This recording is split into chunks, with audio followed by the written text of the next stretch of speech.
దేశీయ stock market సూచీలు ఇవాళ భారీ నష్టాల్లో ముగిశాయి. ఉదయం మిశ్రమంగా మొదలయ్యాయి మార్కెట్లు. సెన్సెక్స్ నిఫ్టీ స్వల్ప నష్టాల్లో ప్రారంభం కాగా బ్యాంకింగ్ ఫిన్ నిఫ్టీ స్వల్ప లాభాలతో మొదలయ్యాయి. అయితే అమ్మకాల ఒత్తిడి నేపథ్యంలో నిమిషాల వ్యవధిలోనే మార్కెట్లు పడటం ప్రారంభమైంది.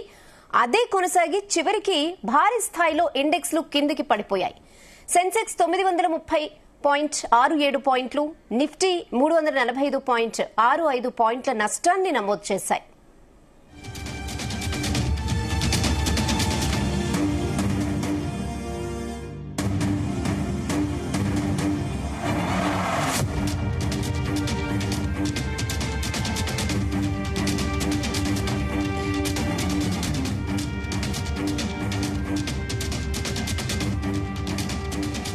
దేశీయ స్టాక్ మార్కెట్ సూచీలు ఇవాళ భారీ నష్టాల్లో ముగిశాయి. ఉదయం మిశ్రమంగా మొదలై మార్కెట్లు సెన్సెక్స్ నిఫ్టీ స్వల్ప నష్టాల్లో ప్రారంభం కాగా బ్యాంక్ నిఫ్టీ ఫిన్ నిఫ్టీ స్వల్ప లాభాలతో మొదలయ్యాయి. అయితే అమ్మకాల ఒత్తిడి నేపథ్యంలో నిమిషాల వ్యవధిలోనే మార్కెట్లు పడ్డం స్టార్ట్ అయింది. ఇక ఇదే విషయంపై మరిన్ని అప్డేట్స్ బిజినెస్ కరెస్పాండెంట్ రవిప్రసాద్ అందిస్తారు. Raviprasad. Good afternoon Rehana. Overall గా ఈ రోజు మార్కెట్ అయితే ఈ వీక్ లో last trading day Black Friday అని చెప్పొచ్చు మార్కెట్ లో. ఎందుకంటే నిన్న ట్రంప్ విధించిన టారిఫ్ తర్వాత మార్కెట్ లో అయితే పెద్ద గందరగోళం స్టార్ట్ అయిందని చెప్పాలి. గ్లోబల్ ట్రేడ్ వార్ కి అయితే ఒక తెరదీసిందని చెప్పొచ్చు. గ్లోబల్ మార్కెట్స్ అన్ని కూడా చాలా నష్టాల్లో ఉన్నాయి. సో దాని ఎఫెక్ట్ మన ఇండియా మార్కెట్స్ పైన కూడా పడడం జరిగింది. మార్నింగ్ మార్కెట్లు స్టార్ట్ అవ్వడం కొంచెం నెగిటివ్ లో స్టార్ట్ అయిపోయినా మెల్లగా కంప్లీట్ నష్టాల్లోకి అయితే జరగడం జరిగింది.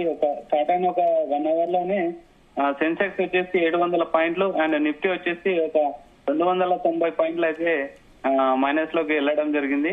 ఓవరాల్ గా ప్రజెంట్ మార్కెట్ చూస్తే మాత్రం సెన్సెక్స్ క్లోజింగ్ అయ్యే టైంకి సెన్సెక్స్ మైనస్ 930 పాయింట్లు అయితే మైనస్ అయిపోయి 75,364 దగ్గర క్లోజ్ అయిపోయింది. అండ్ నిఫ్టీ వచ్చేసి 345 పాయింట్లు మైనస్ అయిపోయి 22,904 దగ్గర క్లోజ్ అయిపోయింది. బ్యాంక్ నిఫ్టీ వచ్చేసి 94 పాయింట్లు మైనస్ అయింది. And mid and small cap చూసుకుంటే స్మాల్ క్యాప్ లో -3.30% డౌన్ అయిపోయినాయి.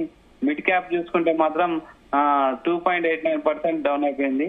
అండ్ ఓవర్ చూసుకుంటే 3,109 దగ్గర అయితే ట్రేడ్ అవుతుంది ప్రజెంట్. అండ్ మార్కెట్లు అయితే కంప్లీట్ గందరగోళంలో ఉన్నాయని చెప్పాలి. ముఖ్యంగా ఫార్మా సెక్టార్ వైజ్ చూసుకుంటే ఫార్మా అండ్ మెటల్ సెక్టార్ లో అయితే బాగా పడిపోవడం జరిగింది.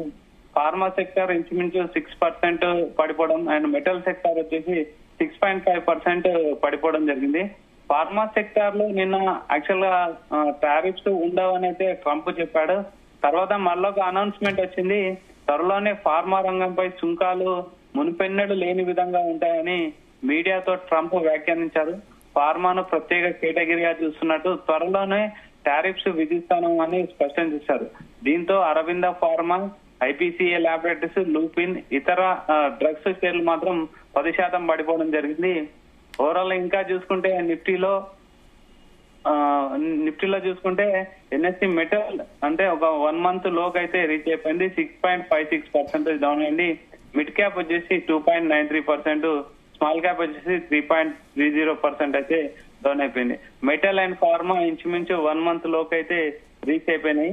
అండ్ ఎక్కువగా చూసుకుంటే రిలయన్స్ ని నిఫ్టీ ఎక్కువగా డ్రాగ్ చేసిందని చెప్పాలి.